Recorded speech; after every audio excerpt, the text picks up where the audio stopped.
আজকে আপনারা শুনবেন এই উপন্যাসের ৬ষ্ঠ পর্ব। দুদিন পর সন্ধ্যের আগে আগে চাল, ডাল, আটা, আলু, তেল, মশলা, গুঁড়ো দুধ ইত্যাদি নিয়ে একটা লরি সরাসরি ক্যাম্প অফিসের সামনে এসে থামল। কলোনাইজেশন অ্যাসিস্ট্যান্ট পরিতোষ বণিক খুবই চিন্তায় ছিল। কি কি জিনিস এখানে দরকার তার তালিকা নিয়ে বিশ্বজিৎ সেই যে পোর্ট ব্লেয়ার চলে গিয়েছিলেন তারপর একেবারে চুপচাপ। পরিতোষের দুশ্চিন্তা হচ্ছিল। বিশ্বজিৎ যেরকম ব্যস্ত মানুষ, অনেকগুলো দপ্তরের দায়িত্ব তাকে সামলাতে হয়। হয়তো সেটেলমেন্টের ব্যাপারটা তার মাথা থেকে বেরিয়ে গিয়ে থাকবে। এদিকে ২-৩ দিনের ভেতর জেফ্রি পয়েন্টে রসদ এসে না পৌঁছলে মহা সমস্যা হয়ে যাবে। কিন্তু না, বিশ্বজিৎ ভুলে যাননি। লরি বোঝাই করে ঠিক পাঠিয়ে দিয়েছেন। অন্য দিনের মতো উদ্বাস্তুদের সঙ্গে জমি থেকে বিনয় আর শেখরনাথ ফিরে এসেছিলেন। সমুদ্র থেকে হাত মুখ ধুয়ে এসে ছড়িয়ে ছিটিয়ে বসে সবাই চাটা খাচ্ছিল। লরি দেখে উদ্বাস্তুরা সেখানে চলে গেল। পায়ে পায়ে বিনয়রাও গেল। পরিতোষ, লাডিন, ধনপত এবং পুনর্বাসন দপ্তরের কর্মীরা ভীষণ ব্যস্ত হয়ে পড়ল। লরিতে অগুন্তি চটের বস্তা, সারি সারি টিনের আর কার্ডবোর্ডের বাক্স, তক্ষুনি মাল নামানোর ব্যবস্থা হয়। কর্মীরা কাঁধে পিঠে বস্তা টস্তা চাপিয়ে ক্যাম্প অফিসের পিছন দিকের গুদাম ঘরে নিয়ে রাখতে থাকে। লরির ড্রাইভার শেখরনাথ আর পরিতোষের জন্য 2টো সাদা খামের চিঠি নিয়ে এসেছিল। বিনয়ের জন্য একটা বড় প্যাকেট পাঠিয়েছেন বিশ্বজিৎ। ড্রাইভার 3 জনকে সেগুলো বুঝিয়ে দিল। পরিতোষ তক্ষুনি তার খামটা খুলে চিঠি বার করল। দ্রুত পড়ে বিনয়দের বলল, স্যারের সব দিকে খেয়াল আছে। এদিকে আমি চিন্তায় অস্থির হইয়া উঠছিলাম। স্যার লেখছেন, এইবার কলকাতা থেকে যে মাল আইছে, পোর্ট ব্লেয়ারের বিজনেসম্যানরা হেগুলান খালাস করতে 3 দিনের জায়গায় 9 দিন লাগাইছে। এরপর স্যার চাউল ডাউলের অর্ডার দিছেন। মাল আইতে হেই লেগা এত দেরি হইছে। যাওক, আমার তো টেনশন কমল। শেখরনাথ তার চিঠিটা পড়ে ফেলেছেন। বিনয়কে বললেন, তোমার সম্বন্ধে বিশু অনেক কথাই লিখেছে। রিফিউজি সেটেলমেন্ট কিভাবে গড়ে উঠছে তা তো তুমি নিজের চোখেই দেখছো। বিশুকে তুমি বলেছ পেনাল কলোনি দেখাবে, সেই সম্বন্ধে কাগজে লিখবে। বিশু লিখেছে আমি যেন তোমাকে ঘুরিয়ে ঘুরিয়ে দেখাই। এই কাছেই 2টো পাহাড়ের পর একটা বড় পেনাল কলোনি আছে। খুব শিগগিরই তোমাকে ওখানে নিয়ে যাব। তুমি লেখার প্রচুর মেটেরিয়াল পেয়ে যাবে। নিশ্চয়ই আপনার সঙ্গে যাব। বিনয়ও উৎসুক সুরে বলে উঠল। বলল বটে, কিন্তু পরক্ষণেই কেমন যেন অন্যমনস্ক হয়ে পড়ল। হাতের প্যাকেটটা বেশ ভারী, বোঝাই যাচ্ছে প্রচুর কাগজপত্র রয়েছে ওটার ভিতর। প্যাকেটে বিশ্বজিতের চিঠি নিশ্চয়ই আছে, কিন্তু সেই চিঠি আর কত বড় হতে পারে। তার মনে হলো কদিন আগে এখান থেকে বিশ্বজিৎ যখন পোর্ট ব্লেয়ারে যান, তার হাতে কলকাতায় পাঠাবার জন্য শুধু রিপোর্টই নয়, কয়েকটা চিঠিও পাঠিয়েছিল। খুব সম্ভব সেগুলোর জবাব এসেছে। বিনয় উদ্গ্রীব হয়ে উঠল। এদিকে সন্ধে নেমে গিয়েছিল। সঙ্গে সঙ্গে পুনর্বাসন বিভাগের কর্মীরা আলো জ্বালিয়ে দিয়েছেন। বিনয় বলল, কাকা, মনে হচ্ছে আমার অনেকগুলো চিঠি এসেছে কলকাতা থেকে। আমি ঘরে গিয়ে দেখি। হ্যাঁ হ্যাঁ, যাও যাও, আমি এখানে এদের সঙ্গে একটু গল্প করি। বিনয় তাদের ঘরে চলে এলো। ঘরে জোরালো লণ্ঠন চলছিল। যে কমিটির ওপর আলো জ্বালাবার দায়িত্ব তাদের কোনোদিনই ভুল হয় না। সন্ধে নামতে না নামতেই জেলে দিয়ে যায়। হাতের প্যাকেটটার মুখ খুলে টেবিলের উপর রেখে চেয়ারে বসল বিনয়। তারপর প্যাকেটটার ভিতর থেকে 5খানা খাম বার করল।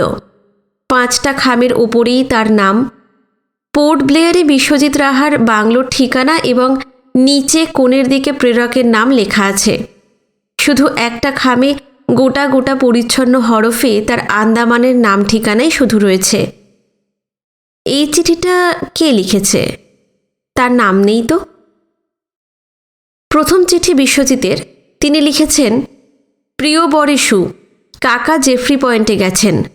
তার কাছ থেকে ব্রিটিশ আমলের আন্দামান সম্পর্কে যতটা পারেন জেনে নেবেন। এই দ্বীপপুঞ্জ সম্পর্কে ওর মতন বিশেষজ্ঞ আর জীবিতদের মধ্যে কেউ নেই। আশা করি আপনার কাজকর্ম ভালো চলছে। কলকাতায় পাঠানোর জন্য চিঠি এবং প্রতিবেদন যা যা এর মধ্যে লিখেছেন, যে ড্রাইভারটি লরিতে মালপত্র নিয়ে গেছে তার হাতে দেবেন। পাওয়া মাত্র সেগুলোর পাঠানোর ব্যবস্থা করব। আপাতত এখানেই শেষ করছি, বিশ্বজিৎ। দ্বিতীয় চিঠিটি নতুন ভারতের চিফ রিপোর্টার প্রসাদ লাহিড়ির। তিনি লিখছেন, প্রিয় বিনয়, আন্দামান থেকে তোমার পাঠানো 3টে প্রতিবেদন পেয়েছি। আমাদের কাগজে ছাপাও হয়ে গেছে। পাঠকদের রেসপন্স দুর্দান্ত।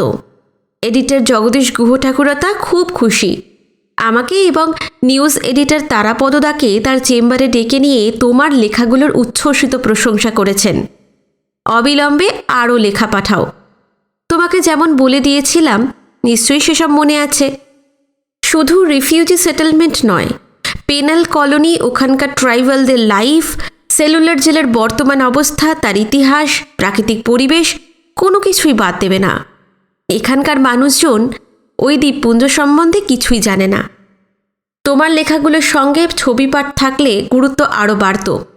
রিপোর্টিংয়ের সঙ্গে ফটোটা খুব জরুরি। আমাদের একটা মস্ত ভুল হয়ে গেছে। তোমাকে একটা ক্যামেরা দেওয়া উচিত ছিল।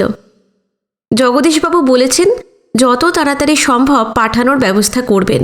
যতদিন না ওটা পৌঁছচ্ছে, ওখানকার কারোকে দিয়ে যদি ফটো পাঠাতে পারো সেই চেষ্টা করো।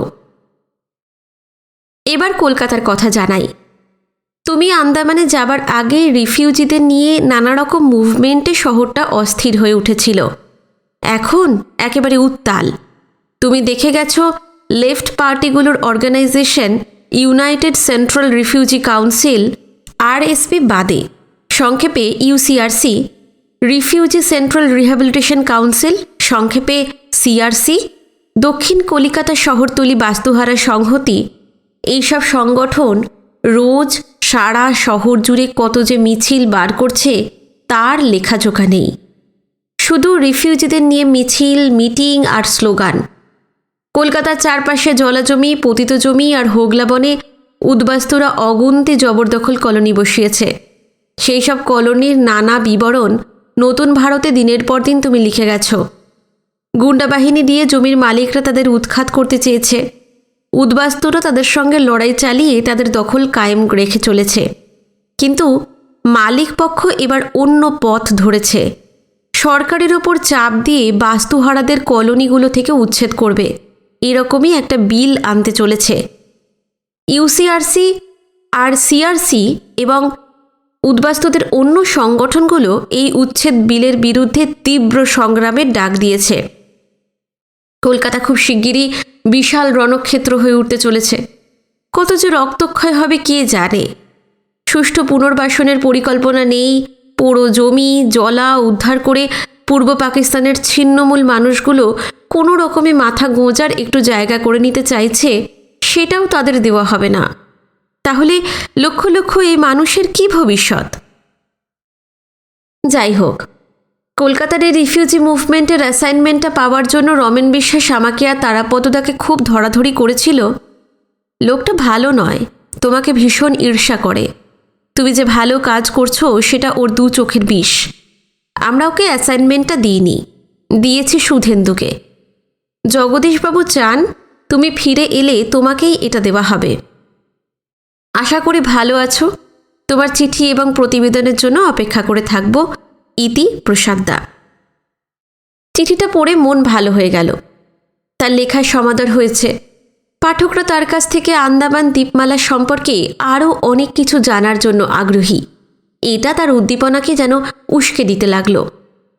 সবথেকে বড় কথা, রমেন বিশ্বাসকে কলকাতার উদ্বাস্তু আন্দোলন কভার করার দায়িত্ব দেওয়া হয়নি। এই কুচুটে হিংসুটে ঈর্ষাকাতর লোকটাকে বিনয় আদৌ পছন্দ করেন না, প্রসাদ দ্বারা তা জানেন। ওদের প্রতি কৃতজ্ঞতায় মন ভরে গেল বিনয়ের। এরপর তৃতীয় চিঠি। তৃতীয় চিঠিটা আনন্দর। খুব সংক্ষিপ্ত চিঠি। সে লিখেছে বিনয়ের জন্য তাদের দুশ্চিন্তা ছিল। সমুদ্র পাড়ি দিয়ে অতটা পথ গেছে। চিন্তাটা স্বাভাবিক। তার পৌঁছানো সংবাদ পেয়ে আনন্দ দ্বারা খুশি। বিনয়ের লেখা তারা কাগজে পড়ছে। খুব আন্তরিক লেখা মনকে নাড়া দিয়ে যায়। তাদের বাড়ির সবাই ভালো আছে। সুধাদের সঙ্গে এর মধ্যে দেখা হয়নি। খুব শিগগিরই একদিন সুনীতিকে নিয়ে তাদের বাড়ি যাবে। বিনয় যেন নিয়মিত চিঠি লেখে, ইত্যাদি ইত্যাদি। এরপর চতুর্থ চিঠি। চতুর্থ চিঠিটা সুধার। সে লিখেছে, স্নেহের বিনু, তোর চিঠি আসতে বেশ কয়েকদিন লাগলো। তুই বলে গিয়েছিলি আন্দামান থেকে কলকাতায় চিঠিপত্র পৌঁছতে অনেক সময় লাগে, তবু ভাবনা হয় বই কি। যাক, তোর চিঠি পেয়ে চিন্তা কাটল। পোর্ট ব্লেয়ার থেকে 50 মাইল দূরে আছিস। লিখেছিস চারিদিকে জঙ্গল, পাহাড়, সাপ, খুব বড় বড় চেলা বিছে, জোঁক, সমুদ্রে হাঙর। এইসব জেনে ভীষণ ভয় হয়। খুব সাবধানে থাকবি, সময় মতো খাওয়া দাওয়া করবি। অবশ্য ওই ঘোর জঙ্গলে খাবার দাবার কি জোটে সে সম্বন্ধে কিছু লিখিসনি। মনে হচ্ছে খাওয়া দাওয়ার খুব অসুবিধে হচ্ছে। কলকাতায় ভালো চাকরি নিয়ে কত আরামে থাকতে পারতিস, কিন্তু ঘাড়ে ভূত চাপল তোর, খবরের কাগজে কাজ করবি। এখন বোঝ কষ্ট কাকে বলে। নিজেই তো এমন একটা কাজ বেছে নিয়েছিস, কে আর কি করতে পারে বল। এবার এখানকার খবর জানাচ্ছি। আমার দাদা শ্বশুর, মানে তোদের দাড়িক দাদুকে নিয়ে কদিন জমে মানুষে টানাটানি গেল। ধুম জ্বর, সেই জ্বর আর রেমিশন হয় না। সেই সঙ্গে প্রচণ্ড শ্বাসকষ্ট। মনে হচ্ছিল বাঁচানো যাবে না। শেষ পর্যন্ত মা কালী, মা দুর্গা, মা লক্ষ্মীদের করুণায় ধাক্কাটা সামলে উঠতে পেরেছেন। এ যাত্রা বেঁচেই গেলেন, তবে ভীষণ কাহিল হয়ে পড়েছেন। কাল ডাক্তার অন্নপথ্য দিতে বলেছেন। এই বয়সে শরীর পুরোপুরি সেরে উঠতে কতদিন লেগে যাবে ভগবানই জানেন। আমার জেঠ শাশুড়িকে যেমন দেখে গিয়েছিলি তেমনই আছেন, ওই ধুঁকতে ধুঁকতে টিকে থাকা। তোর হিরণদার অফিসে কাজের চাপ ভীষণ বেড়েছে, তার ওপর দাদা শ্বশুরের জন্য রাত জাগা। বেচারি একেবারে হিমশিম খেয়ে গেছে। আমার আর উমারও একই হাল। সবচেয়ে বড় দুশ্চিন্তার ব্যাপার, রাজদিয়া থেকে হেমদাদুর কোনো চিঠিপত্র পাচ্ছি না। দেশের কি হাল, ওরা কি অবস্থায় আছেন কিছুই বুঝতে পারছি না। নিত্যদাসের মারফত দাদুর চিঠি টিঠি পাই। তুই আন্দামানে চলে যাবার পর থেকে সে একবারও আমাদের বাড়ি আসেনি। কসবায় ওদের বাড়ির ঠিকানা জানি। ভাবছি তোর হিরণদাকে সামনের রবিবার নিত্যদাসের বাড়ি পাঠাবো। দেখা যাক রাজদিয়ার কোনো খবর পাওয়া যায় কি না। যুগল অবশ্য ফি সপ্তাহে একবার করে দেখা করে যায়। ওদের কলোনি নিয়ে খুব হুজ্জুত চলছে। সরকার নাকি বিল আনতে চলেছে, জবরদখল কলোনি থেকে উদ্বাস্তুদের উচ্ছেদ করবে। এই নিয়ে রাজনৈতিক কটা দল তুমুল আন্দোলন শুরু করেছে। যুগলরাও সেই আন্দোলনে রয়েছে। তবে একটা সুখবর, মুকুন্দপুরে আশু মাস্টারমশাইয়ের স্কুল খুব জমে উঠেছে। যুগলরা সবাই চায় তাদের জীবন তো নিরক্ষর হয়ে কেটে গেল, তাদের ছেলেমেয়েরা লেখাপড়া শিখে মানুষ হোক। আজ এখানেই শেষ করছি। তুই আমাদের বুক ভরা স্নেহ ভালোবাসা নিস। চিঠি পাওয়া মাত্রই উত্তর দিবি। ইতি ছর্দি। চিঠিটা ভাঁজ করে খামের ভিতর পুরে রাখল বিনয়। বাকি রইল শেষ চিঠিটা। খামের ওপর সুন্দর গোটা গোটা অক্ষরে তার নাম লেখা রয়েছে, শ্রী বিনয় কুমার বসু। অন্য খামগুলোর তলায় বাঁ দিকে প্রেরকের নাম রয়েছে, কিন্তু এটার তলায় সেরকম কিছু নেই। হাতের লেখাটাও চেনা চেনা মনে হচ্ছে না। কে হতে পারে? কার চিঠি? রীতিমতো কৌতূহলী হলো বিনয়ের। হাত বাড়িয়ে খামটা তুলে নিয়ে ধীরে ধীরে খুলে ফেলল সে। খুব বড় চিঠি নয়। পুরোটা পড়ার আগে একেবারে তলার দিকটা দেখে নিল। সেখানে ঝুমার নাম লেখা রয়েছে, আর সঙ্গে সঙ্গে সারা শরীরে তীব্র ঝংকারের মতো শিহরণ খেলে গেল। সুধা, আনন্দ, প্রসাদ লাহিড়ীকে চিঠি লিখেছিল বিনয়, ঝুমা বাদ। কিন্তু সে যে তাকে চিঠি লিখবে কে ভাবতে পেরেছিল? রুদ্ধশ্বাসে বিনয় পড়তে লাগল। প্রিয়তম, তুমি আন্দামানে যাবার সময় কথা দিয়ে গিয়েছিলে 2-3 দিন পর পর তুমি আমাকে চিঠি লিখবে। তার জন্য আশায় আশায় প্রতি মুহূর্ত কাটিয়ে গেছি। রোজ পোস্টম্যান আসে, বাড়ির অন্য সবার চিঠি দিয়ে যায়। যার চিঠির জন্য চোখ মেলে বসে থাকি সেটাই শুধু আসে না। ব্যর্থ আমার প্রতীক্ষা। হঠাৎ একদিন শুনলাম বিশ্বব্রহ্মাণ্ডের সবাইকে তুমি চিঠি লিখেছ, শুধু আমিই বাদ। শুনে আমার যে কি কষ্ট, কি যাতনা, মনে হচ্ছিল বুকের ভিতর পর্যন্ত শেল বিঁধে যাচ্ছে। কটা দিন ভালো করে ঘুমোতে পারিনি, খেতে পারিনি, উদ্ভ্রান্তের মতো কাটিয়ে দিয়েছি। জানো না তুমি রয়েছো আমার জীবন জুড়ে? তুমি যে আমার কতখানি কি করে বোঝাই? চোখ মেললেও তোমাকে দেখতে পাই, চোখ খুললেও তুমি। আমার ছোট্ট ভুবনে শুধু তুমি, তুমি আর তুমি। আন্দামান তো কলকাতা থেকে মাত্র 850-60 মাইল দূর, অন্য কোনো গ্রহতে নয়। এতটুকু দূরত্বে গিয়ে মাত্র কয়েকদিনের মধ্যেই তুমি আমাকে ভুলে গেলে। অন্যদের চিঠি লেখার আগে আমাকেই তো তোমার লেখার কথা। কি আমার অপরাধ কি বলো তো? কোথায় আমার ত্রুটি? তার তলকুল তো পাচ্ছি না। শেষ পর্যন্ত কত রকম চাতুরি করে আনন্দ মামার কাছ থেকে তোমার ঠিকানা জোগাড় করেছি তা আমি জানি। ঠিকানাটা পেয়েই চিঠিটা লিখতে বসে গেলাম। অন্যের চিঠিতে জানতে পেরেছি তুমি যেখানে আছো সেই জায়গাটায় গভীর জঙ্গল, পাশে সমুদ্র। নিশ্চয়ই খুব অস্বাস্থ্যকর এলাকা। খুব সাবধানে থাকবে, নিজের শরীরের ওপর যত্ন নিও। একটাই মিনতি তোমাকে, আমাকে ভুলো না, ভুলো না। তোমাকে ঘিরে, তোমাকে নিয়েই আমার একমাত্র স্বপ্ন। সেই স্বপ্ন যদি পূরণ না হয় আমি ভেঙে চুরমার হয়ে যাব। তুমি চলে যাবার পর থেকে সারাক্ষণ আমি অস্থির হয়ে থাকি। আমাকে আর কষ্ট দিও না। এই চিঠি পেয়েই উত্তর দেবে। ইতি, তোমার ঝুমা। চিঠিটা পড়ার পর স্তব্ধ হয়ে বসে থাকে বিনয়। সারা শরীরে কেমন একটা অসাড় অসাড় ভাব। জানালার বাইরে একটু দূরে হ্যাজাক আর জোরালো লণ্ঠনের আলোয় শেখরনাথ উদ্বাস্তুদের সঙ্গে গল্প করছেন। এত আলো তবু তাদের যেন স্পষ্ট দেখা যাচ্ছে না। বেশ কিছুক্ষণ অনুভূতি শূন্যের মতন কেটে গেল বিনয়ের। তারপর আচমকা সমস্ত স্নায়ুমণ্ডল জুড়ে তুমুল আলোড়ন শুরু হয়ে গেল। রস আইল্যান্ডে চকিতের জন্য চলুঙ্গা জাহাজে ঝিনুককে দেখার পর থেকে সারা বিশ্ব ব্রহ্মাণ্ডকে একদিকে ঠেলে সরিয়ে দিয়েছিল বিনয়। ভুলে গিয়েছিল ঝিনুক যখন নিরুদ্দেশ জীবনের অপার শূন্যতাকে ধীরে ধীরে ভরিয়ে দিয়েছিল ঝুমা। অসীম আগ্রহে তারই জন্য অপেক্ষা করে আছে মেয়েটি। কোনোদিনই রূঢ়ভাবে তাকে সরিয়ে দিতে পারেনি, বলতে পারেনি ঝিনুক ছাড়া অন্য কোনো নারীর কথা সে ভাববে না, ভাবতে পারে না। বরং কলকাতা থেকে আসার সময় ঝুমার হাতে স্বপ্নের একটি ভূমণ্ডল তুলে দিয়ে এসেছিল। শুধু ঝুমাই নয়, তার বাবা, মা, ঠাকুরদা, ঠাকুমা, মামাবাড়ির সবাই তার জন্য অপেক্ষা করে আছে। কিন্তু বহুদিন বাদে ঝিনুককে দেখার পর বিনয়ের পৃথিবী উলটপালট হয়ে গেছে। ঝুমা রূপসী, শিক্ষিতা, বনেদি বংশের মেয়ে। তার বাবার অঢেল অর্থ, বিপুল প্রতিষ্ঠা। তারা চোখের পলকে ঝুমার ঝলমলে চোখ ধাঁধানো ভবিষ্যৎ তৈরি করে দিতে পারবেন। একটা আঙুল তুলে ইশারা করলে কলকাতার সেরা সেরা বিত্তবান বংশের উচ্চশিক্ষিত ঝকঝকে রূপবান ছেলেরা তাদের বাড়ির সামনে ভিড় জমিয়ে দিত। নেহাত ঝুমা বিনয়ের জন্য জেদ ধরে বসেছিল, সেজন্য হয়তো অনিচ্ছা সত্ত্বেও শিশির, রামকেশব, হেমনলিনীরা রাজি হয়েছিলেন। কিন্তু ঝিনুক, সে ধর্ষিত। অপমানে, অসম্মানে, অন্তহীন গ্লানিবোধে সে কুঁকড়ে থাকে। একদিন তো ক্ষোভে, অভিমানে নিখোঁজই হয়ে গেল। যাদের সঙ্গে সে মিডল আন্দামানে গেছে তাদের সন্ধান কিভাবে পেল কে জানে।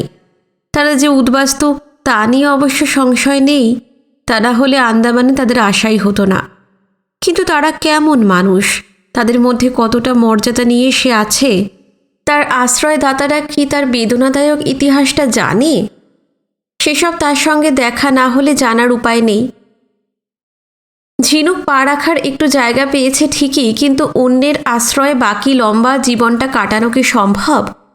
যাদের কাছে সে আছে একদিন তারা বোঝা মনে করে ছুঁড়েও ফেলে দিতে পারে। মানুষের পক্ষে কতটা মহানুভব, কতটা হৃদয়বান হওয়া সম্ভব তখন? না, আর ভাবতে পারে না বিনয়। কবে যে ঝিনুকের সঙ্গে দেখা হবে, তার চারপাশ ঘিরে এখন শুধু ঝিনুক, ঝিনুক আর ঝিনুক। ঝিনুককে নিয়ে কলকাতায় ফিরে গেলে ঝুমা হয়তো খুবই দুঃখ পাবে। কষ্টে তার বুক চৌচির হয়ে যাবে। কিছুদিন মুহ্যমানের মতো কেটে যাবে তার। খাবে না, ঘুমোবে না, সবার সামনে না হলেও গোপনে অঝরে কাঁদবে। তারপর আহ্নিক গতি বার্ষিক গতির মতো সব কিছু সহজ স্বাভাবিক হয়ে যাবে।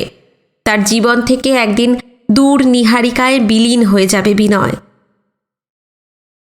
কতক্ষণ আচ্ছন্নের মতো বসেছিল খেয়াল নেই। হঠাৎ শেখরনাথের ডাকে চমকে উঠে বিনয়। রাত হয়েছে, খাওয়া দাওয়া শুরু হয়েছে, চলো। খাওয়ার ইচ্ছা একেবারেই বিনয়ের ছিল না। জীবনের দুই প্রান্তে দুই নারী তাকে ভিতরে ভিতরে এতটাই ব্যাকুল, এতটাই বিচলিত করে রেখেছিল যে খিদে তেষ্টার বোধটাই নষ্ট হয়ে গেছে। কিন্তু খেতে ইচ্ছে নেই বললে শেখরনাথ ছাড়বেন না। তাকে হাজারটা কৈফিয়ত দিতে হবে। নিঃশব্দে চিঠিগুলো টেবিলের দেরাজে রেখে ধীরে ধীরে উঠে পড়ল বিনয়। তখনও ভালো করে ভোর হয়নি। হঠাৎ বহু মানুষের চেঁচামেচিতে ঘুম ভেঙে গেল বিনয় আর শেখরনাথের। বন্ধ দরজার বাইরে থেকে জোরে জোরে ধাক্কাও দিচ্ছে কেউ কেউ। তারই মধ্যে পরিতোষের গলা শোনা গেল। কাকা, ও কাকা, তাড়াতাড়ি দুয়ার খোলেন। বিনয় এবং শেখরনাথ বিছানা থেকে নেমে পড়েছিলেন। বিনয় লম্বা পায়ে এগিয়ে এসে দরজা খুলে দিলেন। শেখরনাথও তার পাশে এসে দাঁড়িয়েছেন। বাইরে সারি সারি উদ্বিগ্ন মুখ। পরিতোষ এবং পুনর্বাসন দপ্তরের কয়েকজন কর্মচারীর সঙ্গে বেশ কিছু উদ্বাস্তুও রয়েছে। তারা সবাই বয়স্ক পুরুষ এবং মেয়ে মানুষ। তাদের মধ্যে খুলনা জেলার সৃষ্টিধর বারুইকেও দেখা গেল। তার উৎকণ্ঠাই সবচেয়ে বেশি। বিনয়রা রীতিমতো অবাক তো হয়েছেই। এই ভোরবেলায় এতগুলো লোক আচমকা চলে এসেছে। তাদের মুখ চোখের চেহারা দেখে দুজনের দুশ্চিন্তা হচ্ছিল। শেখরনাথ ব্যগ্র স্বরে জিজ্ঞেস করলেন, কি ব্যাপার, কি হয়েছে এত ভোরবেলায়? একটি মাঝবয়সী সধবা মেয়ে মানুষ, কপালের আধা আধি অবধি ঘোমটা টানা, শেখরনাথকে বলল, সৃষ্টিধরের বউয়ের ব্যথা উঠছে, যন্ত্রণায় তো কাতরাইতে আছে। একজন ডাক্তার কি দায় না পাইলে তো মহা বিপদ হইয়া যাইব। আপনি একটু কিছু ব্যবস্থা করেন। সেই পূর্ণ গর্ভা বউটির কথা মনে পড়ে গেল বিনয়ের। সেদিন সৃষ্টিধরের সঙ্গে কত কষ্ট করেই না তাদের জমির আগাছা সাফ করছিল। মনে আছে, শেখরনাথ এই সেটেলমেন্টে একজন ডাক্তার পাঠানোর জন্য বিশ্বজিৎকে খবর পাঠিয়েছিলেন।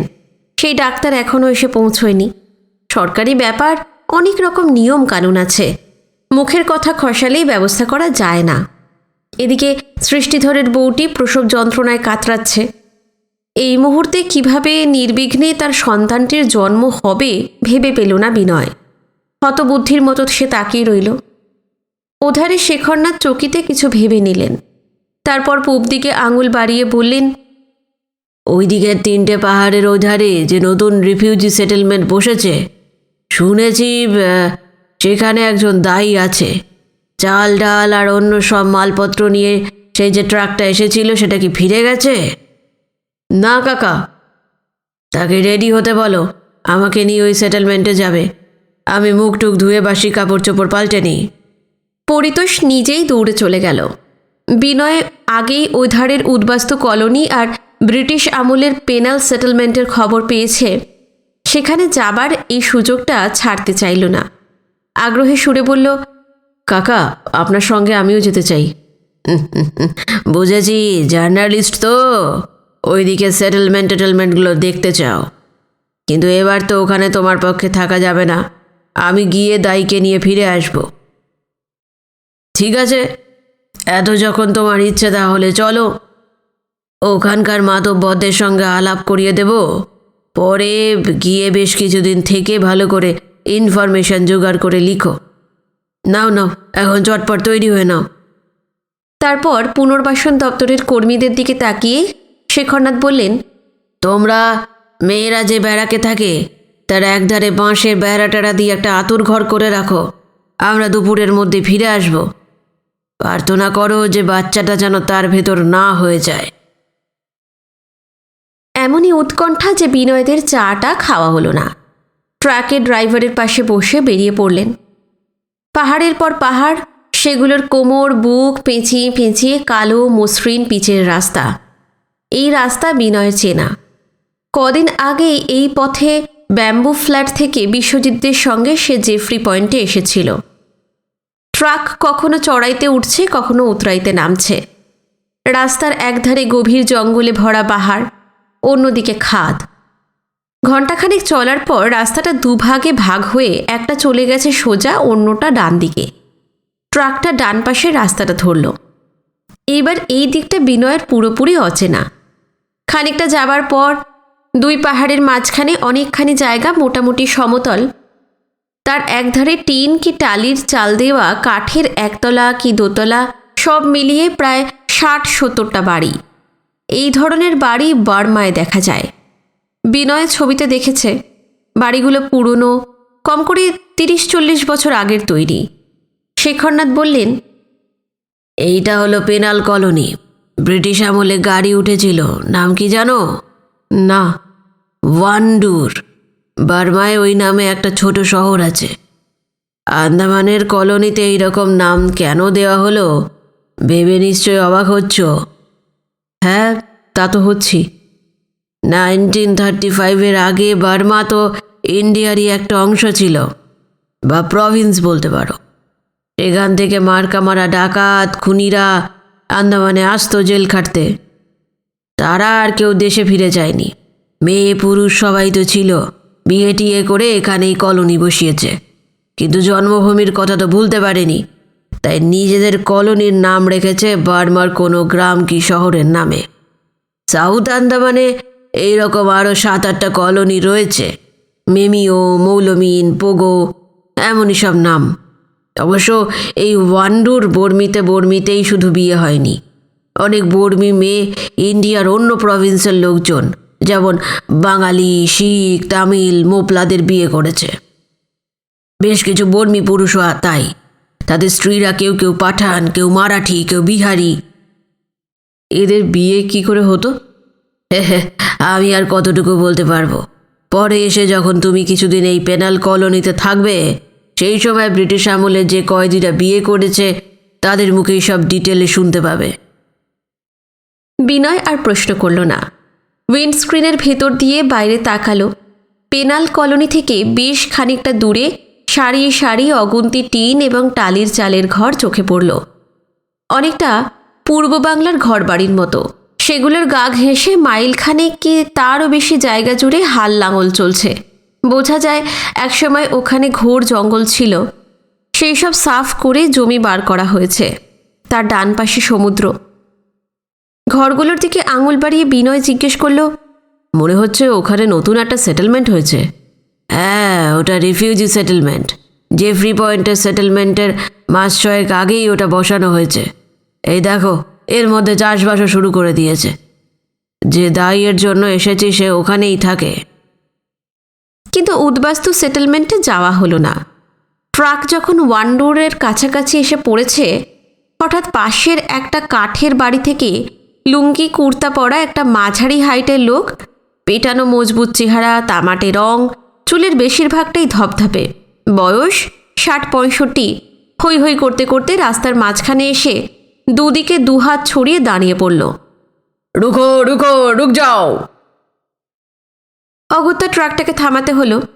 রাস্তার লোকটা আরও কাছাকাছি এসে হিন্দি উর্দু মেশানো হিন্দুস্থানিতে শেখরনাথকে বলল, আরে চাচা জি আপ।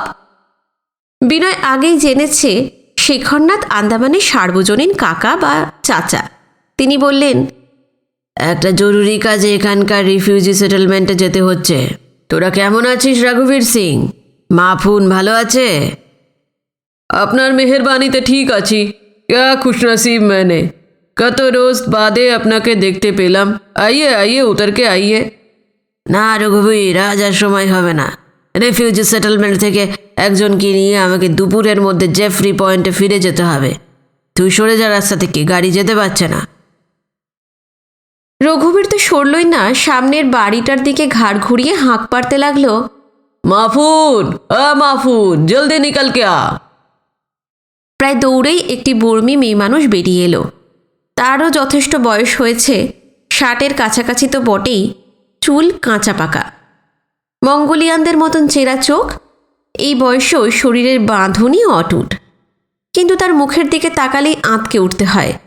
লম্বা লম্বা কালো দাগ, এলোপাতাড়ি ছুরি চালাবার পর ক্ষত শুকলে যেমন দেখায় সেই রকম, দেখলে চমকে উঠতে হয়। তার পরনে লুঙ্গি এবং কুর্তা, বর্মী মেয়েদের পোশাক। রঘুবীর তাকে বলল, আরে ইয়ে দেখো, চাচাজি এখানে না নেমে সিধা রিফিউজিদের কলোনিতে চলে যাচ্ছে। মাফুন হুলুস্থুলু বাঁধিয়ে দিল, কাভি নেহি, এতকাল পরে এসেছেন, আমাদের কোঠিতে না গেলে রাস্তা ছাড়ব না।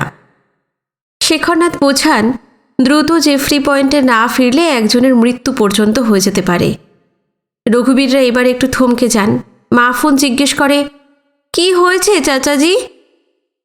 এখানে আসার উদ্দেশ্যটা জানিয়ে দেন শেখরনাথ। রঘুবীর বলে, ঠিক হ্যাঁ, রিফিউজি কলোনির ওই দাইকে তো আমরা চিনি, বাচ্চা পয়দা করায় তো। নাম আছে মনসা। আপনারা আমাদের কোঠিতে বসুন, চা পানি খান। আপনার নাম করে আমি লোক পাঠিয়ে তাকে ডাকিয়ে আনছি। উতরিয়ে। মাফুনও তার সঙ্গে সুর মেলালো। শেখরনাথকে কিছুতেই ছাড়া হবে না। এতদিন বাদে এই এলাকায় এসে তিনি বাড়ির পাশ দিয়ে চলে যাবেন, তাই কখনো হয় নাকি? ট্রাকের সামনে তারা দাঁড়িয়ে থাকবে। শেখরনাথদের যেতে হলে তাদের চাপা দিয়ে যেতে হবে। শেখরনাথ বিপন্ন মুখে একবার বিনয়ের দিকে তাকালেন, তারপর হেসে ফেললেন, এদের হাত থেকে নিস্তার নেই, চলো নেমে পড়া যাক। অবশ্য যে জন্য এখানে আসা সেটা তো হয়ে যাবে। মনুষা দাই এলেই তাকে নিয়ে জেফ্রি পয়েন্টে ফিরে যাব। বিনয় কিছু বলল না। শেখরনাথকে আন্দামানের মানুষজন কতটা ভালোবাসে, কতখানি শ্রদ্ধা করে, তা আরও একবার নিজের চোখেই দেখতে পেল। রঘুবীররা শেখরনাথ আর বিনয়কে তাদের বাড়ির ভেতর একটি সাজানো গোছানো ঘরে এনে বসালো। সব আসবাব কাঠের আর বেতের, আলমারি, তক্তপোষ, গদিওয়ালা মোড়া, চেয়ার, কি নেই। এক দেওয়ালে রেঙ্গুনের সোয়েটামিন প্যাগোডার ফ্রেমে বাঁধানো বিরাট ফটো, অন্যদিকে তেমনই ফ্রেমে বাঁধানো শিবশঙ্করজির ছবি। বিনয় আন্দাজ করে নিল মাফুন বৌদ্ধ এবং রঘুবীর হিন্দু। মাফুন অনর্গল পরিষ্কার হিন্দুস্থানিতে শেখরনাথকে বলতে লাগলো, আপনাকে দেখে কি যে খুশি হয়েছি, এখানে আরাম করে বসুন, চায় পানি করে নিয়ে আসি। এদিকে শেখরনাথের নাম করে মনসাকে ধরে আনার জন্য পেনাল কলোনির একটি বর্মী ছেলেকে রিফিউজি সেটেলমেন্টে পাঠিয়ে রঘুবীর বিনয়ের যে ঘরে বসেছিল সেখানে ফিরে এলো। চেয়ার বা মোড়ায় বসল না, নিচে কাঠের মেঝেতেই থেবড়ে বসে পড়ল। শেখরনাথ বললেন, এইটা কি হচ্ছে? উঠে একটা মোড়ায় বসো। জিভ কেটে রঘুবীর যা বলল তা এই রকম। শেখরনাথের মতো একজন সম্মানিত মানুষ, যিনি দেশের আজাদির জন্য সর্বস্ব ত্যাগ করেছেন, তার সামনে উঁচু জায়গায় বসা তার পক্ষে সম্ভব নয়।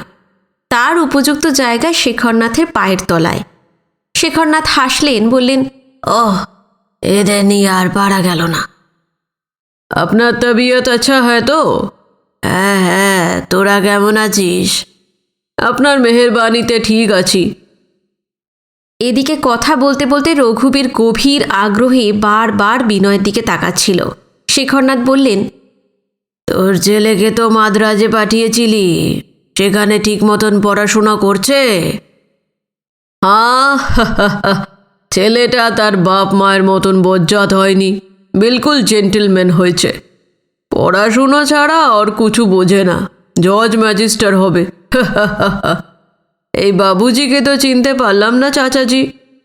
হ্যাঁ, আর ওই দেখো, তোদের সঙ্গে আলাপ করিয়ে দিতেই ভুল হয়ে গেছে, ও বিনয় বসু, কলকাতার আকবরের পত্রকার। বিনয়কেও রঘুবীরদের সম্বন্ধে জানালো।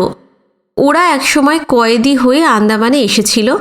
রঘুবীর ইন্ডিয়ার সেন্ট্রাল প্রভিন্স থেকে, আর মাফুন এসেছিল বার্মার ওয়ান্ডুর থেকে। তারপর ওদের বিয়ে হয়। একটাই ছেলে মাদ্রাজের হোস্টেলে থেকে বিএসসি পড়ছে, খুব ভালো ছাত্র। বর্মী মাফুনের সঙ্গে কি করে রঘুবীর সিংয়ের বিয়ে হলো তা নিয়ে ভীষণ কৌতূহল হচ্ছিল বিনয়ের, কিন্তু সেটা প্রকাশ করা অভদ্রতা, সে চুপ করে থাকে। এদিকে শেখরনাথের সঙ্গে একজন পত্রকার তাদের কোঠিতে এসেছে, সেজন্য রঘুবীর খুবই উত্তেজিত। ভেতরের একটা দরজার দিকে মুখ ফিরিয়ে সে চেঁচিয়ে চেঁচিয়ে বলতে লাগলো, আরে ও মাফুন, চাচাজির সঙ্গে একজন আকবরের লোক এসেছে, জলদি ইধর আ। মাফুনের গলা ভেসে এলো, 15 মিনিট পরে যাচ্ছি, চা হয়ে এসেছে। এরপর বিনয়ের দিকে তাকিয়ে রঘুবীর বলল, জানেন বাবুজি, আমরা গন্দি আদমি আছি, হাতিয়ারা। রাগের মাথায় 3টে খুন করে এই কালা পানি এসেছিলাম। আমার বিবি হামসে কমতি নেই। মাফুন 2টো খুন করে এসেছে। আমি যখন সেলুলার জেলে আসি তখন এই চাচাজি আজাদির জন্য ইংরেজদের সঙ্গে লড়াই করে কয়েদ খাটছেন। জেলখানার ছোট এক সেলে চাচাজিকে আটকে বাইরে থেকে তালা দিয়ে রাখা হতো। নাহানার জন্য একবার আর খাওয়ার জন্য 2বার করে বাইরে আনা হতো। সে সময় চাচাজির সঙ্গে আমার জান পেহচান হয়। দেবতা জেসা আদমি আছে চাচাজি। হাত তুলে রঘুবীরকে থামিয়ে শেখরনাথ বললেন, ঠিক আছে, আর আমার কথা বলতে হবে না তো। এর মধ্যে শেখরনাথের আসার খবরটা পেনাল কলোনিতে ছড়িয়ে পড়েছিল। এখানকার বাসিন্দারা একে একে এসে তার সঙ্গে দেখা করে যেতে লাগলো। এদের বেশিরভাগই বর্মী, 2-4 জন ভারতের নানা প্রভিন্সের লোক। সেলুলার জেলে শেখরনাথের সঙ্গে একসময় এরাও কয়েদ খেটেছে। রঘুবীরের মতোই শেখরনাথের ওপর এদের অফুরান শ্রদ্ধা। একজন সশস্ত্র মুক্তি সংগ্রামী ভারত এবং বর্মার কত মানুষের হৃদয়ে জয় করে নিয়েছেন, নিজের চোখে না দেখলে ভাবতে পারত না বিনয়। সে ভিতরে ভিতরে অভিভূত হয়ে যাচ্ছিল। শেখরনাথ সবাইকে নামে নামে চেনেন, তাদের ছেলে মেয়ে স্ত্রীর খবর রাখেন। যেই আসছে কে কেমন আছে, কারোর কোনো সমস্যা হচ্ছে কিনা খুঁটিয়ে খুঁটিয়ে জেনে নিচ্ছেন। এর মধ্যেই মাফুন ভেতর থেকে চলে এলো। শুধু চাই নয়, পরোটা এবং সবজিও বানিয়ে এনেছে। চীনামাটির কটা কাপ প্লেট একটা নিচু টেবিলের ওপর রেখে একটা প্লেট এবং চায়ের কাপ ট্রাকের ড্রাইভারকে দিয়ে ফিরে এসে সেও মেঝেতে রঘুবীরের পাশাপাশি বসে পড়ল। শেখরনাথ বললেন, আবার এত সব করতে গেলি কেন? শুধু চা হলেই তো হতো। মাফুন হাসল, সির্ফ চা দিলে কি চলে? কত মাহিনা বাদ আপনি এলেন বলুন তো? না, এরা কোনো কথা শুনবে না দেখছি। নাও বিনয়, খেতে শুরু করো। তারপর মাফুনের সঙ্গে বিনয়ের পরিচয় করিয়ে দিতে দিতে হঠাৎ সেই কথাটা মনে পড়ে গেল। শেখরনাথ এবার বললেন, শোন, বিনয় তোদের এই পেনাল কলোনি নিয়ে তাদের আকবরে কিছু লিখতে চায়। তোদের কাছে যদি কিছুদিন এসে থাকে অসুবিধা হবে না তো? কিসের অসুবিধা? মাফুন এবং রঘুবীর হইচই বাঁধিয়ে দিল। বাবুজি এলে আমরা মাথায় করে রাখবো। আসলে কলোনিতে যারা থাকে তাদের সবার সঙ্গে বিনয় একটু কথা বলবে। তারা কবে কোন অপরাধে ইন্ডিয়া আর বার্মা থেকে কালাপানিতে সাজা কাটতে এসেছিল, তারপর এই সেলুলার জেলে কিভাবে কত নির্যাতন সহ্য করে তাদের দিন কেটেছে, তারপর এই মুক্তি পাওয়ার পরে কিভাবে কলোনি বানিয়ে জীবনের শেষ দিনগুলো কাটাচ্ছে, এই সবই সে জানতে চায়। ওদের একবারে সেই লেখা ছাপবে। রঘুবীর এবং মাফুন দুজনেই প্রচণ্ড উত্তেজিত। রঘুবীর জিজ্ঞেস করল, বাবুজি কবে আসবে? কিছুদিন পর, আমি ওকে দিয়ে যাব। ওদের কথাবার্তার মধ্যেই দূর থেকে চেঁচামেচি ভেসে এলো। অনেকে একসঙ্গে কথা বললে যেমন শোনায়, অনেকটা সেই রকম। বাইরের দিকের খোলা দরজা দিয়ে দেখা গেল 50-60 জনের একটা দঙ্গল রিফিউজি সেটেলমেন্টের দিক থেকে প্রায় ছুঁড়তে ছুঁড়তে এগিয়ে আসছে। 5-7 মিনিটের মধ্যেই রঘুবীরদের বাড়ির সামনে পৌঁছে গেল। তাদের মধ্যে রয়েছে মাঝবয়সী ভদ্র চেহারার একটি লোক, মাঝবয়সী মাঝারি হাইটের মজবুত একটি মেয়ে মানুষ। তার হাতে চটের একটা ব্যাগে জিনিসপত্র বোঝাই। এছাড়া নানা বয়সের খয়াটে চেহারার মানুষজন। দেখামাত্রই টের পাওয়া যায় উদ্বাস্তু।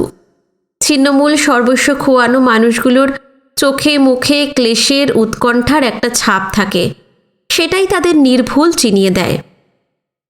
যে বর্মী যুবকটি দাইয়ের খোঁজে গিয়েছিল ভিড়ের মধ্যে, তাকেও দেখা গেল। দ্রুত খাওয়া চুকিয়ে বাইরে বেরিয়ে এলেন শেখরনাথ। তার পিছন পিছন বিনয়, মাফুন এবং রঘুবীর। জনতার ভিতর থেকে সেই মাঝবয়সী লোকটি ক্ষোভের সুরে বলল, কাকা, এত দূর তরিয়ে আইলেন কিন্তু কামাগো সেটেলমেন্টে গেলেন না। মনসারে ডাক্তার লোক পাঠাইলেন, মনে বড় দুঃখ পাইলাম। এগিয়ে এসে লোকটির কাঁধে হাত রেখে কাঁচুমাচু মুখে বললেন, রাগ করো না বিনোদ, মাফুনরা কিছুতেই ছাড়ল না।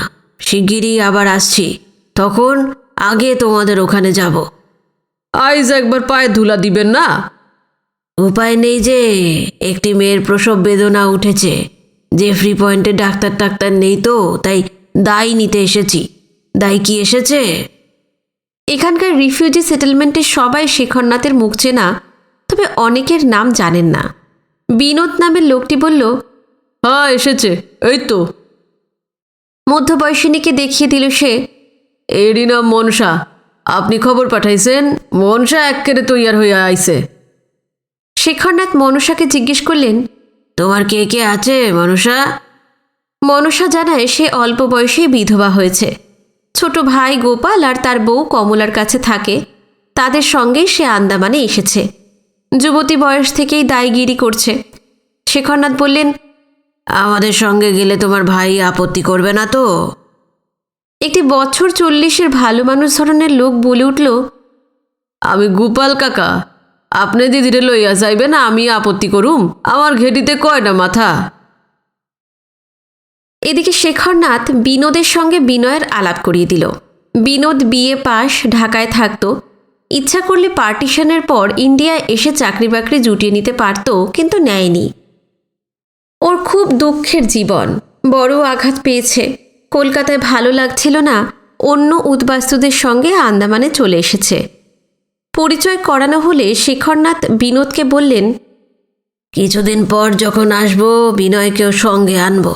ও রঘুবীরদের বাড়িতে থাকবে, তোমাদের ওখানেও যাবে। খবরের কাগজে তোমাদের সেটেলমেন্টের কথা লিখবে। বিনয়কে একটু সাহায্য করো। নিশ্চয় করুম কাকা, উনি আমাগো লইয়া লেখবেন, এত ভাগ্যের কথা আমাগোর। শেখরনাথ আর দেরি করলেন না। আজ আমরা চলি, হ্যাঁ, আবার পরে আসবো বলে বিনয় আর মনসাকে নিয়ে ট্রাকে উঠলেন। ড্রাইভার স্টার্ট দিয়ে গাড়ি ছুটিয়ে দিল। বেলা যখন সামান্য হেলতে শুরু করেছে, সেই সময় জেফ্রি পয়েন্টে পৌঁছে গেলেন শেখরনাথরা। মেয়েদের ব্যারাকের সামনে বিরাট ভিড়। নানা বয়সের মেয়েরা রয়েছে সামনের দিকে, পুরুষেরা একটু দূরে।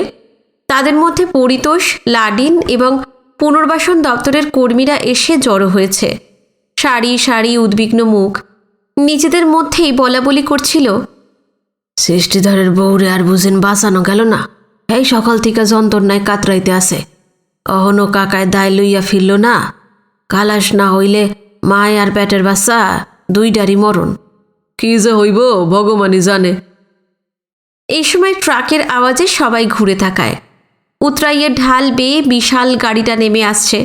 সঙ্গে সঙ্গে তুমুল উত্তেজনা ছড়িয়ে পড়ে উদ্বাস্তুদের মধ্যে।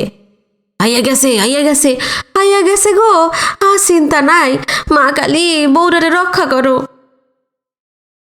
শেখরনাথদের ট্রাক মেয়েদের ব্যারাকটার কাছাকাছি এসে দাঁড়িয়ে পড়ল। মনসা আর বিনয়কে নিয়ে শেখরনাথ নেমে পড়লেন। জনতার দিকে তাকিয়ে জিজ্ঞেস করলেন, কি হয়েছে, তোমরা সবাই এখানে? তার কণ্ঠস্বরে রীতিমতো উৎকণ্ঠা। সকালে সৃষ্টিধরের বউয়ের যে হাল দেখে গিয়েছিলেন, তাতে খারাপ কিছু হয়ে গেল নাকি, এটাই তার ভয়। মেয়েরা ভিড় করার কারণটা জানিয়ে দিল। পরিতোষ জানালো, শেখরনাথরা চলে যাবার পর পুরুষরা জমি সাফ করতে গিয়েছিল। সূর্য মাথার ওপর উঠে এলে চান খাওয়া সারতে ক্যাম্পে এসে সব শুনে দাঁড়িয়ে পড়েছে। শেখরনাথ জানতে চাইলেন, সৃষ্টিধরের বউ এখন কোথায়? পরিতোষ বলল, ভিতরে আশুস ঘরে। শেখরনাথ দাই আনতে যাবার সময় ব্যারাকের এক কোণে চেরা বাঁশ দিয়ে এক ফালি জায়গা ঘিরে সন্তান জন্মের ব্যবস্থা করে রাখতে বলেছিলেন। পরিতোষের কথায় জানা গেল সেটি এর মধ্যেই করে ফেলা হয়েছে এবং সৃষ্টিধরের বউকে সেখানে রাখা হয়েছে। কয়েকজন বয়স্কা উদ্বাস্তু মেয়ে মানুষ তার কষ্ট লাঘব করার চেষ্টা করছে। যে শঙ্কাটা হঠাৎ পাষাণ ভারের মতন শেখরনাথের মাথায় চেপে বসেছিল, সেটা আপাতত নেমে গেছে। না, মেয়েটা বেঁচেই আছে। তিনি ব্যস্তভাবে মনসাকে দেখিয়ে জমায়েতটাকে বললেন, এই যে দায়িনীকে নিয়ে এসেছি, আর চিন্তা নেই, তোমরা সরে এবার পথ করে দাও, ও আঁথুর ঘরে যাক। মনসা ব্যারাকের ভিতর ঢুকে গেল, কিন্তু বাইরের ভিড়টা অনড় দাঁড়িয়ে থাকে। এতগুলো মানুষ খিদে তেষ্টার কথা বোধহয় ভুলেই গেছে। এমনকি শেখরনাথ বিনয়কে নিয়েও একধারে অপেক্ষা করতে থাকেন। প্রায় ঘণ্টাখানিক পর ভিতর থেকে অনেকগুলো মেয়ে গলার কলকলানি ভেসে আসে। খালাস হইয়া গেছে গো, খালাস হইয়া গেছে, মা কালী গো তোমার দয়া। তারপরেই পরিষ্কার ন্যাকড়া চড়ানো একটি মানব শিশুকে কোলে করে মনসা ব্যারাকের সামনে এসে দাঁড়ায়। মাখনের দলার মতন বাচ্চাটা কুই কুই ক্ষীণ আওয়াজ করছিল। পৃথিবীর প্রথম আলো এসে পড়েছে তার চোখে। পিটপিট করে সে তাকাচ্ছিল। বাইরে তুমুল শোরগোল শুরু হয়ে গেল। এতক্ষণে উৎকণ্ঠা কেটে গেছে সবার। হুড়মুড় করে তারা মনসার কাছে ছুটে আসে। কি হয়েছে পোলা নামাইয়া? প্রতিটি উদ্বাস্তু জানার জন্য উদ্গ্রীব। মনসা হেসে হেসে বলল, একখান সোনা চাঁদ হইছে, পোলা হইছে গো, পোলা হইছে। মেয়েদের ভিতর থেকে কে যেন চেঁচিয়ে চেঁচিয়ে বলল, তোরা খাড়াইয়া রইছস কেন, জোকার দে, শাক বাজারে। মুহূর্তেই উলুধ্বনি এবং শাঁখের আওয়াজে জেফ্রি পয়েন্টের ছিন্নমূল মানুষের উপনিবেশ সরগরম হয়ে উঠল। দক্ষিণ আন্দামানের এই সৃষ্টি ছাড়া জঙ্গল ঘেরা এই ভূখণ্ডে এই প্রথম একটি মানুষের জন্ম হলো। আজকের দিনটা নিয়ে সবাই যেন অফুরান উৎসবে মেতে ওঠে। মনসা বলল, বাইরের ওই দে জব্বর তেজ, বাচ্চাটার কষ্ট হইতে আছে, আমি ভিতরে যাই। সে ব্যারাকে ঢুকে গেল। ওদিকে উদ্বাস্তুরা ঘিরে ধরে সৃষ্টিধরকে। মিঠাই খাওয়াইতে হইব তোমারে, মিঠাই খাওয়াতে হইব। সৃষ্টিধরের চোখে মুখে লাজুক হাসি, সেটা সুখের এবং গর্বের। কাচুমাচু মুখে বলে, আমার কি টাকা পয়সা আছে যে খাওয়াতে পারি? খুলনা জেলায় আমাদের গিরামি থাকলে পেট ভইরে মন্ডা মিঠাই খাওয়াইয়া দিতাম। শেখরনাথ হাসি মুখে সব শুনছিলেন, বললেন, সৃষ্টিধর কোত্থেকে খাওয়াবে, ওকে তোমরা ছেড়ে দাও। বলে পরিতোষের দিকে তাকালেন। তুমি তো এই সেটেলমেন্টের কর্তা, টাকা পয়সা তো তোমার হাতেই থাকে, সকলকে মিষ্টি মুখ করিয়ে দাও। পরিতোষ বলল, এইটা কি কলকাতা শহর কাকা? সন্দেশ রসগোল্লা পামু কই? হ্যাঁ, সেটা অবশ্য ঠিক। এবার মালপত্রের সঙ্গে কয়েক টিন আমেরিকার মিষ্টি বিস্কুট এসছে না? কাকা, সবাইকে দুটো করে তাই খাইয়ে দে। বিস্কুট বিলি করা হলো। তারপর সমুদ্রে চান করে এসে ভাত খেতে খেতে বিকেল পেরিয়ে গেল। আজ আর কেউ এবেলা জমিতে গেল না। মাঝরাত অবধি হৈ হৈ করে গান টান গিয়েই কাটিয়ে দিল। আজকের পর্ব এখানে শেষ করলাম। আগামী পর্ব নিয়ে খুব শিগগিরই ফিরে আসছি। অবশ্যই আমাকে কমেন্টে জানাবেন আপনাদের এই উপন্যাসটি কেমন লাগছে। আমার শর্ট স্টোরি চ্যানেলে প্রত্যেক সপ্তাহে আমি একটি করে শর্ট স্টোরি দেওয়ার চেষ্টা করছি। আপনাদের শর্ট স্টোরিগুলো কেমন লাগছে সেটাও জানাবেন। আজকে এই পর্যন্তই। যারা নতুন এসেছেন অবশ্যই চ্যানেলটি সাবস্ক্রাইব করবেন। সবাই খুব ভালো থাকবেন। নমস্কার।